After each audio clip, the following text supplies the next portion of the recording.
everybody, SuzyQue here and welcome to QueAquatics and Exotics. And today I have another idea for a 40-gallon breeder. This one's going to be a planted tank for my Tetras. So let's go check out on how I put this together.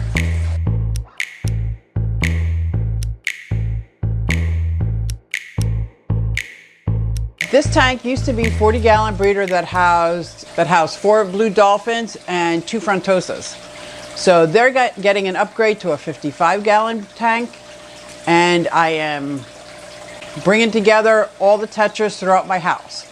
So right now I want to start off the base of this 40-gallon breeder, planting all the plants I just got. Let me show you how I did it. So this is the 40 breeder that I'm setting up for all my Tetras. And so far I have a mixture of substrate from leftover from a whole bunch of other tanks. That was all, looks like it was like Fluval Stratum or Fluval Stratum Eco Complete. I also have Active Flora in here. So I'm using a mixture of all different ones. Kind of working on a budget here. The problem, as you'll see, with working with leftover soil from other tanks is sometimes you get leftover stuff. So one of the biggest problems I have when I reuse old substrate or substrate from another tank is, see this? Duckweed.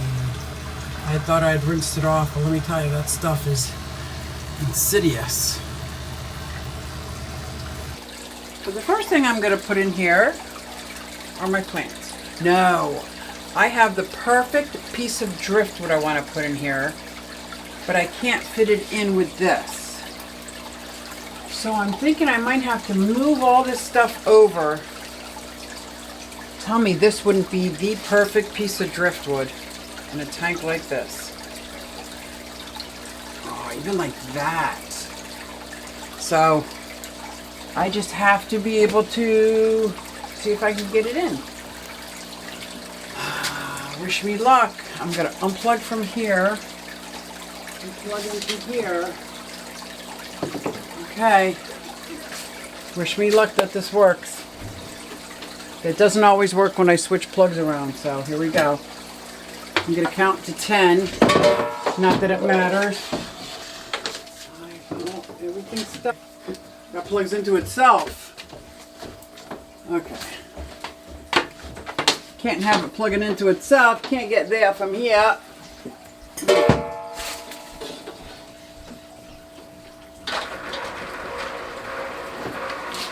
Okay, that didn't work, and now I have to restart all my pumps. Someone dumb.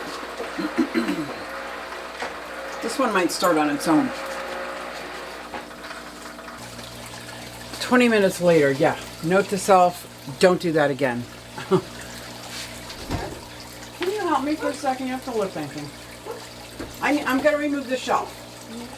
But this will fall in. I can't unplug it. Can you just hold it from falling in the water? Yeah.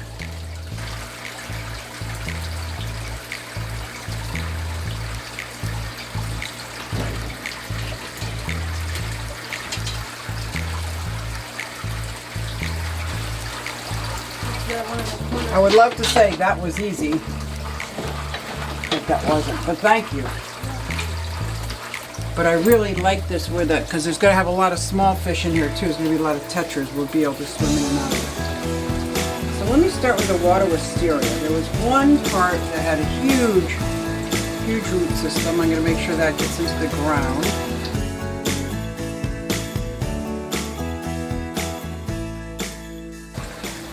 This one doesn't have any roots on it, but I'm going to give it a shot anyway. They usually root pretty quick. Where there's roots, and I'll take off the old leaves but keep the roots, it's a very good start. Like I said, these can be floating too, and I'm sure they will be, but right now I want some of them at the nodules to take root because I really like water wisteria along the edges. So now you're going to want these snails in here too. So this says it is a breathable bag.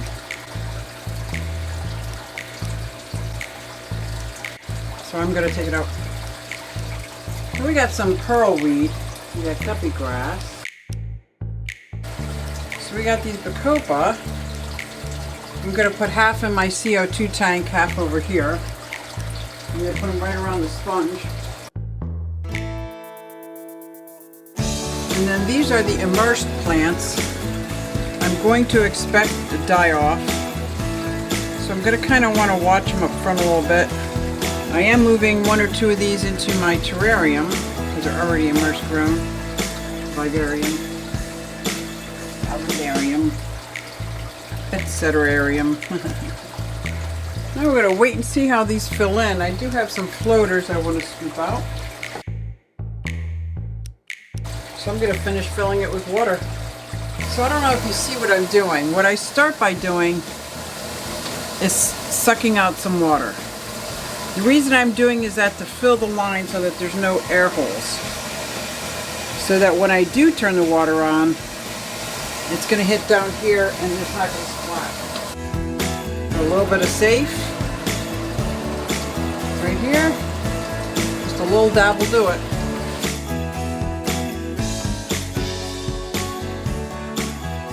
As I'm filling up a tank. Here's the Tetras. These are Buenos Aires Tetras. In this quarantine tank are some Ember Tetras. So now these Buenos Aires Tetras have to come out of quarantine. I think there's one red-eyed Tetra and a couple of rummy nose. I will put those in the Tetra tank. But they have been, the Buenos Aires have been in quarantine.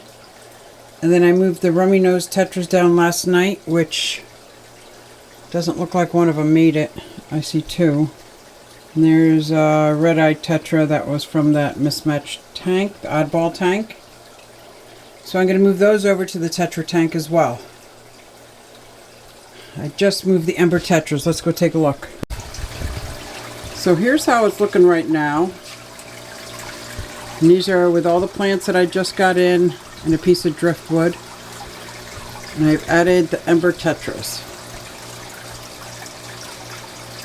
They're so tiny. Look at them. But I think they will look amazing as all the plants grow and nice and lush. Definitely know I have the mystery snails in here from Oddball Aquatics. They seem to have latched onto the wood nicely. This one is roaming. These guys are roaming around the ground looking at everything that this tank has to offer. These are two very well seasoned sponge filters. And the Oscar thinks that's food. So I'm going to put something in between these two tanks because I don't want the Oscar to keep thinking he can run over and eat those Tetras. And this mat that I used, I'll probably try that. Let's see if that works. So I just noticed as soon as I put the Ember Tetras in, the Oscar and the Jewel, which are on the tank next to them, seem very excited. Like I just gave them a dozen snacks, which I did not. They're not for you. They're our friends. They're not your food. Oh look, there's some snails. I got LRBAquatic.com snails. And I like snails. I do. Plus I have pea puffers and clown loaches and a variety of fish that love snails. Turtles. So I'm thinking if I can put this in between to stop some of the, I'll cut it right about there, pull it between to see if that helps. I just don't want the Oscars to sit there and sweat all day that, oh look, there's our food. And the Tetras are going to be very active. So, I know this seems like I'm grasping here, which is alright. I don't mind grasping. It'll stop the initial. It goes back most of the way. If I start seeing that the Oscar's all the way back in that corner, I'll put something else up. I'll probably put two up. But I don't want to hurt these pothos. I really love how they're growing out. They're perfect lime green. So now that the Oscar and the Jewel cichlid has calmed down, We gotta be nice to our neighbors. And this is how the tank is so far. Beautiful little Ember Tetras. I got these throughout several different Petcos and they're $1 a piece sale. So I think altogether I got 20. You're 5 for 5. No, I changed my mind. I'm gonna keep just the Ember Tetras in here for today. Let the plants get established before I put the Buenos Aires Tetras in.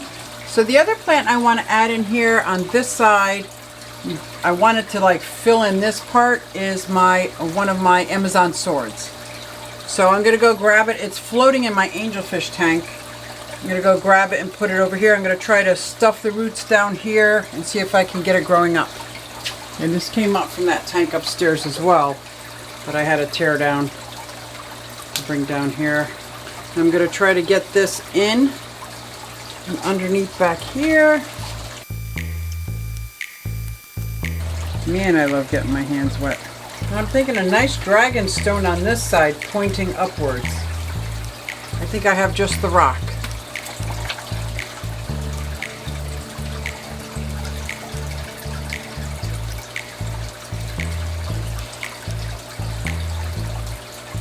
Oh, I really like that. Okay, so I know I'm not the most artistic person, and if whatever I'm doing makes sense or not, it doesn't matter. I like it, so it's cool. But I was trying to make this rock swoop upwards as this was coming up. So that's what I was going for, and hopefully the plants will fill in around. And this looked like a little Java fern lost with no home. Oh, I can squeeze it in here.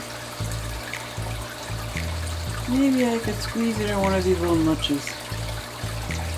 There we go. There we go. So now we're going to let it settle down a little bit and see how it grows in. Let's take a closer look. So I have to let the water settle a little bit, but I'm hoping you can see what I was talking about.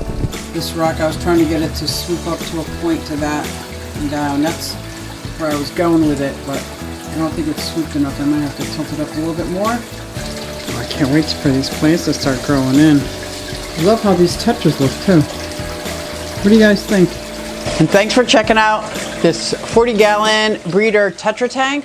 I think I'm really liking it so far, and I love it with just the Ember Tetras. Still trying to decide, do I want to put all my Tetras in?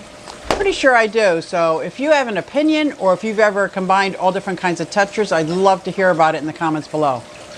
Thanks everybody, and I'll see you next time.